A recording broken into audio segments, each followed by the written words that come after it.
Good morning, everyone. Happy Wednesday, happy hump day. Hope everyone's starting their day with positive energy and momentum toward being very, very productive.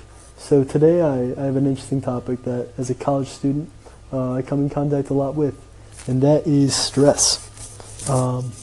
Is it good to be stressed? Why should we be stressed? When should we be stressed? Should we be stressed? That's kind of what I want to tackle today. So for me, it's kind of interesting because my stress levels are very low. I find myself to be very centered, very calm, very tranquil, and very composed. And at the same time, I do take care of business, and I seem to be able to get things done. But it normally comes down to what I see in my peers. Being at a university, you look around yourself, and all you see are people at extremely high stress levels, and it blows me away how stressful and how much anxiety and angst people build up because of school, something that they should enjoy learning about and something they should enjoy engaging in and something that they pay absurd amounts of money to participate in. And the key here is there are two different types of stress. There is eustress, which is positive stress that helps you optimally perform and to do well, and it helps you become more alert and perform higher level cognitive tasks.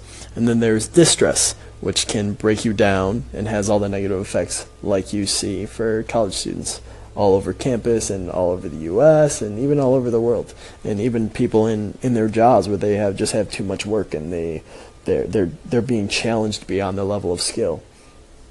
And for me, I look around and I see so much distress and not enough eustress.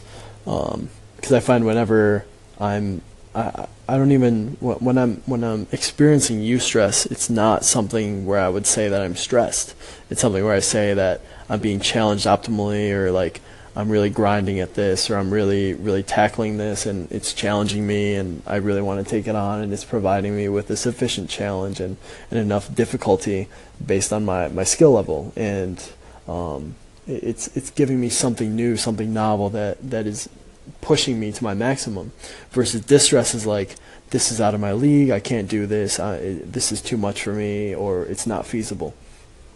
So this is what it really comes down to, is you see so many people on a college campus, and the reason why so many people just don't get to where they want to be is because those distress levels are so high.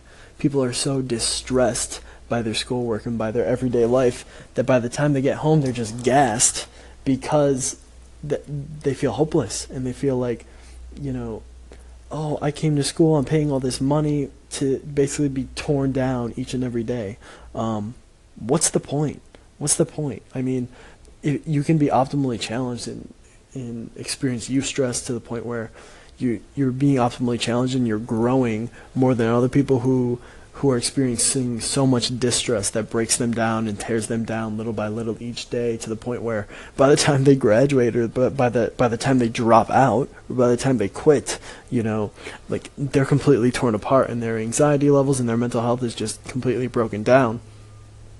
But if you have eustress and you experience more eustress than distress, and if you really only experience eustress of the two, then you'll see those positive effects, and you'll realize, wow, I'm being optimally challenged, I'm really engaging in all these tasks that I'm doing, I'm seeing things more positively, I feel more optimistic, I feel like I can take on more things, I have more self-belief, self-efficacy, I have a better self-concept.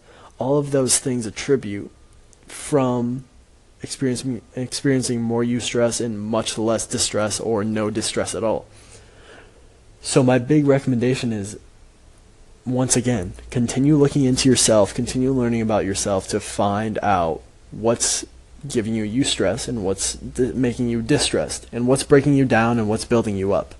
It requires looking into yourself and really thinking about all of the activities that you engage in, and what gives you eustress, and what activities you can engage in that help you grow, and what stresses you and pushes you to your limits that help you grow and become better, versus pushes you to the wrong point where you start to get broken down to the point where you're not able to grow anymore, but you're just being torn down little by little by little. So I hope you guys can focus on this, reflect on this, and take something from this message in order to continue growing and experience more eustress to build yourselves up. Thanks, guys.